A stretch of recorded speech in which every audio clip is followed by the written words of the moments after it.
지난 8월 15일에 광화문에서 현 정권을 교체를 해야지만 나라가 살아날 수 있다는 목적으로 모인 단체가 모여서 대형 모임을 가졌습니다.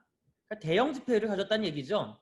그 모임을 마치고 나서 얼마 지나지 않아 코로나19 확진자들이 대거 나오기 시작했고, 급기야 사회적 거리두기 2단계가 발령되어 모두의 생활이 축소되었습니다. 이 대형 집회가 있기 전에 정부와 중앙대책본부 그리고 질병관리본부에서 동시에 하나같이 이야기한, 그리고 또한 동시에 하나같이 국민들에게 전달한 내용은 이겁니다. 이번 모임을 취소해달라. 그렇지 않으면 잠잠해지던 코로나가 다시 늘어날 수 있다. 조금만 더 거리를 유지하고 서로의 생활을 지켜주자. 그리고 동시에 주말 동안 확진자가 계속해서 늘어나게 되면 3단계로까지 격상을 해야 되니 함께 조심하자라고 했습니다. 하지만 이들은 이 조금만 더 거리를 유지하고 서로의 생활을 지켜주자라는 이 권면의 이야기, 서로의 삶의 보장을 이야기하는 그 내용들을 하나같이 무시하고 기어코 그 집회를 강행했고, 결국에는 이 상황까지 만들고야 말았습니다. 그렇습니다. 모든 사람에게는 자신의 삶에 대한, 그리고 사회에 대한 의무와 책임이 있습니다. 그 의무와 책임을 다하지 못할 때에는 오늘의 현상처럼 서로에게 폐를 끼칠 수밖에 없다라는 것이죠. 우리는 많은 미디어 매체들을 통해서 사회의 이야기를 무심코 보고 듣고 읽습니다. 그리고 그것을 기반으로 그 내용의 의도대로 이해를 하죠. 그렇게 그 안에 제작자는 구독자에게 전달하고자 하는 그 의도를 숨기고 우리는 그 의도대로 살아가고 있다는 것을 아십니까? 그리고 그 의도를 숨기고 제작자는 우리에게 전달하고 있다는 것을 알고 계십니까? 공영방송만 송출될 때에는 지금처럼 그렇게 복잡하거나 어렵지는 않았습니다.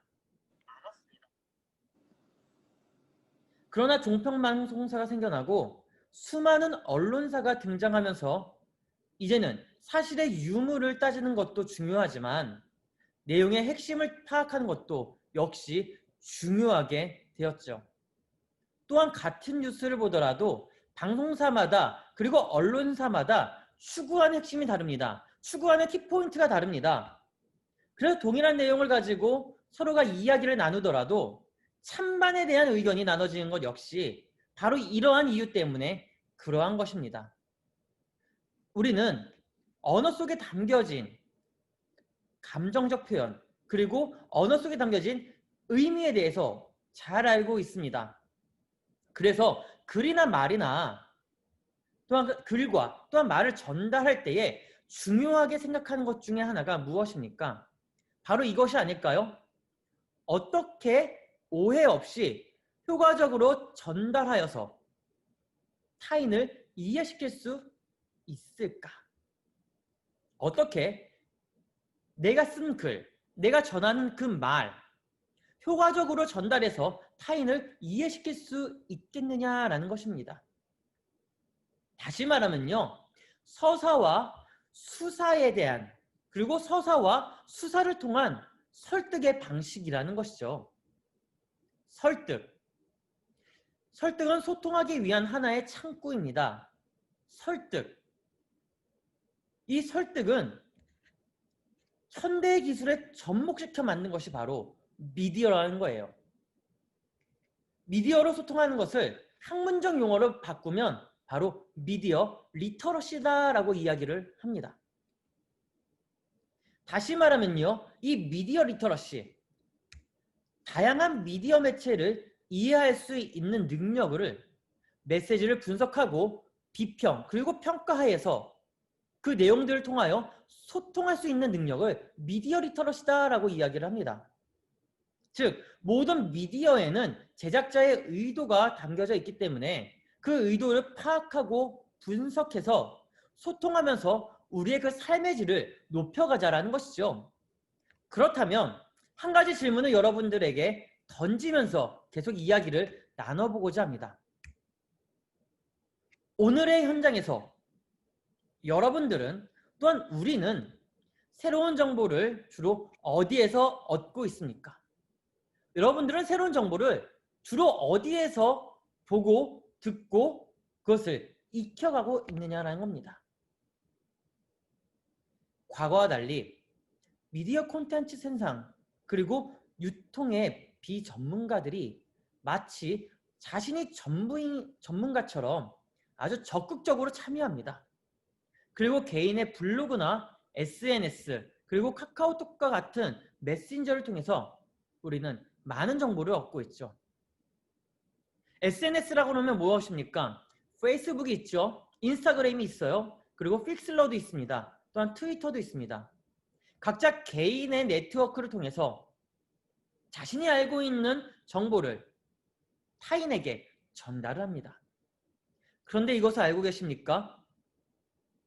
해외와 달리 유독 이 한국에서는 유독 우리나라에서는 출처가 불분명한 가짜뉴스, 일명 페이크 뉴스라고 하죠. 이 페이크 뉴스들이 주로 폐쇄형 네트워크를 통해서 개인에게 전달되어진다는 건 말입니다. 그렇게 전달된 가짜뉴스, 그렇게 전달된 페이크 뉴스가 언론의 오남용으로 나타나서 서로가 서로를 믿지 못하는 형국이 되어버린 것이죠. 다시 말하면요.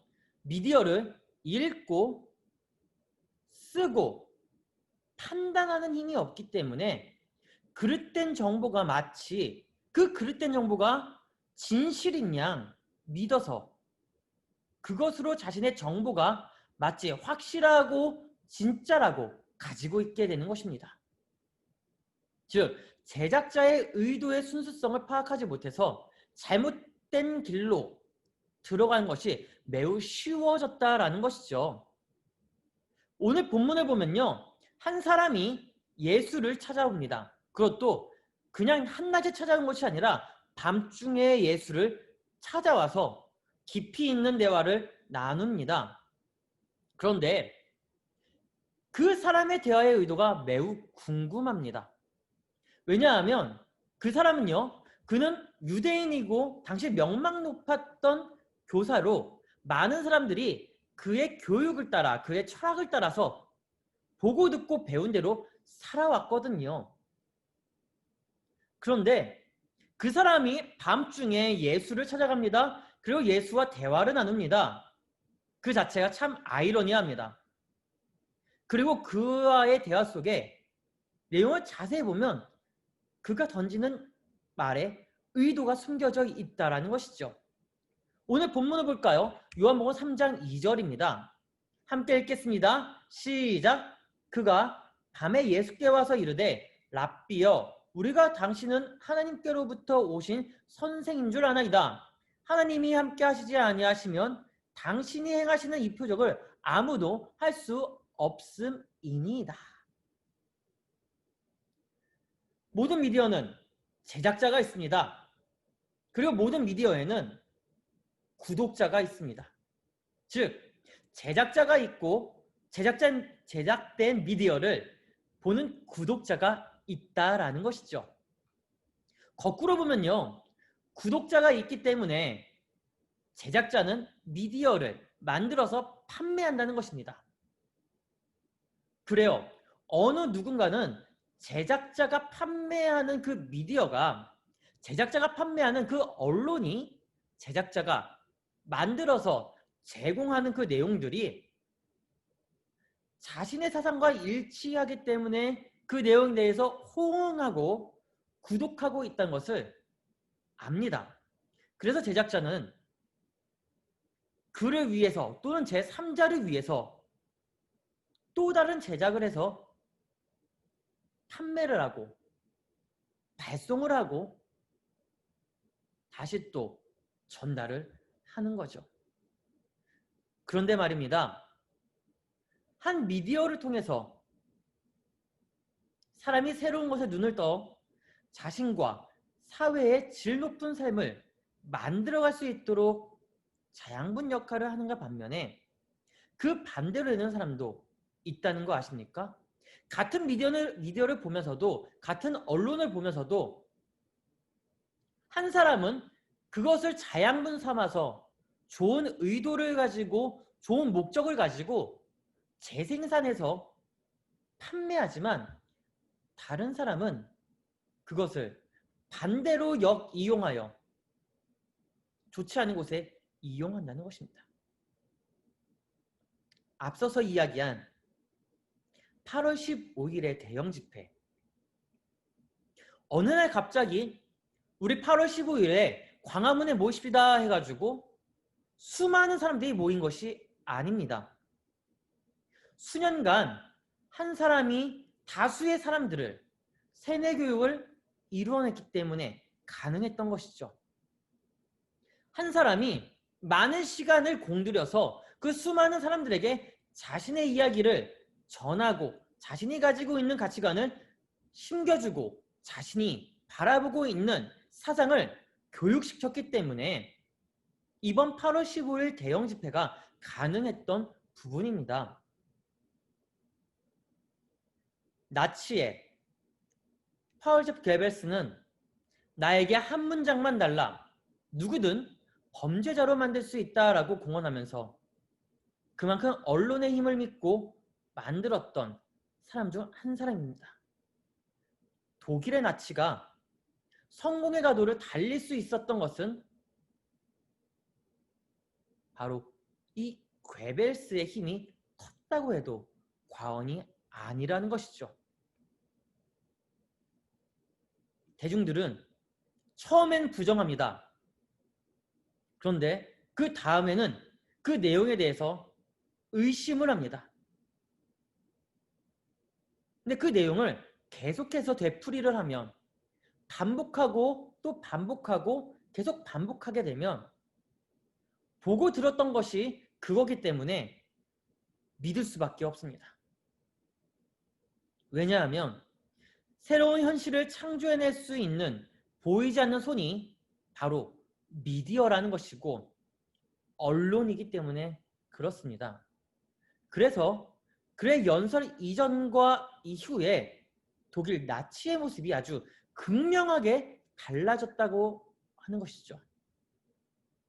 오늘 본문의 그 한 사람도 마찬가지입니다. 그 한 사람의 이름 바로 니고데모입니다. 니고데모가 밤중에 예수에게 찾아가 대화를 요청합니다. 그 대화 속에 그의 의도는 어떻게 보면 예수에게 갈등을 일으키기 위해 찾아간 것처럼 보이지만 사실은 자신의 삶에 갈등이 일어났다라고 보는 것이 더 맞습니다. 본문을 다시 볼까요? 2절입니다. 같이 읽을게요. 시작! 그가 밤에 예수께 와서 이르되 랍비여 우리가 당신은 하나님께로부터 오신 선생인 줄 아나이다. 하나님이 함께 하시지 아니하시면 당신이 행하시는 이 표적을 아무도 할 수 없음이니이다. 우리는 여기서 한 가지 부분을 자세히 볼 필요가 있습니다. 그것은 니고데모가 밤에 찾아갔다는 것, 여러 가지 상태가 적용되는 부분이겠지만 앞서 이야기한 그 갈등, conflict, 바로 이 갈등이 핵심으로 볼 수 있습니다.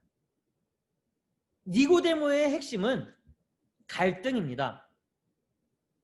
밤중에 예수를 찾아가 밤중에 그리스도에게 찾아가서 자신의 갈등을 풀어놓는 것. 다시 말하면요. 이 갈등은요. 의도를 만들어내는 것이고 그 갈등으로 인해 담겨져 있는 순수성마저 해칠 수 있다는 것이죠. 그렇다면 이렇게 한번 생각을 해볼까요? 니고데모가 예수에게 갑니다. 그리고 예수에게 가서 이렇게 이야기를 하죠. 우리가 당신은 하나님께로부터 오신 선생인 줄 압니다.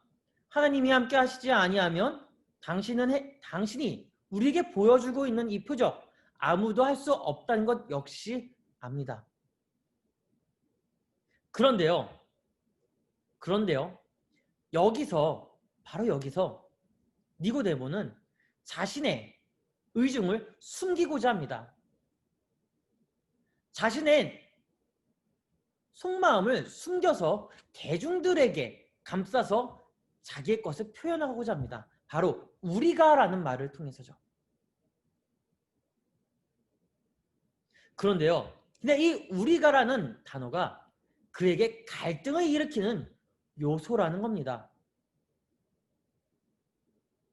다시 이야기하면요. 니고데모는 자신의 삶의 갈등을 이 우리라는 말을 통해서 표현하고 있습니다. 그래요. 이 갈등이 니고데모에게 있어서 관심으로 다가온 것입니다. 갈등은 언제나 관심이 있을 때 생겨납니다. 즉, 니고데모의 갈등은 자신의 사상과 부딪힘이 있다는 것, 그리고 자신의 삶에서 충돌이 일어난다는 것입니다. 지금까지 믿고 있었던 뿌리가 송두리째 흔들리고 있다는 것이죠. 자신의 철학과 자신의 그 삶의 모습이 부딪히고 충돌을 일으켜서 지금까지 믿고 살아왔던 뿌리마저 흔들리고 있다라는 것입니다. 새로움과 긴장, 더 나은 것에 대한 탐구가 그의 삶의 갈등의 요소로 나타난 것이죠. 그 갈등으로 인해서 스스로가 봉합하기 위해 예수에게 그 밤중에 찾아갔다라고 볼 수가 있습니다. 그렇습니다. 이렇게 바라보는 관점을 전통적 미디어 리터러시다라고 말을 할 수가 있어요. 여기서 한 단계 더 나아가서 보면 니고데모의 진짜 의도를 찾을 수가 있습니다. 이미 그는 예수를 찾아가 던진 그 질문에 자신의 삶의 목적을 바꾸겠다라는 의도를 나타낸 것이죠. 그래요. 니고데모의 진짜 의도는 바로 예수를 찾아가서 자신이 가장 갈등을 일으키는 그 요소를 질문으로 던져 삶의 목적을 바꾸겠다라는 것이었습니다. 즉, 갈등을 수반한 행동이 곧 그에게 표적으로 나타나게 된 것입니다. 앞서서 니고데모가 이렇게 물었죠. 당신이 행하시는 이 표적을 아무도 할 수 없습니다. 그런데 그 표적이 바로 니고데모에게 나타난 것입니다. 무엇을 통해서요? 그가 던진 질문을 통해서, 그리고 그 질문 안에 담겨져 있는 그의 삶의 갈등을 통해서 나타난 것이죠. 그래서 예수는 그와의 대화에서 의도의 순수성을 제대로 파악하고 두 가지의 답을 니고데모에게 던져줍니다. 그 첫 번째 답이 이겁니다. 사람이 거듭나지 않으면 하나님의 나라를 볼 수 없느니라. 사람이 거듭나지 않으면 하나님의 나라를 볼 수 없다라는 것이죠. 다른 하나는요, 이거예요. 물과 성령으로 새롭게 태어나야 된다.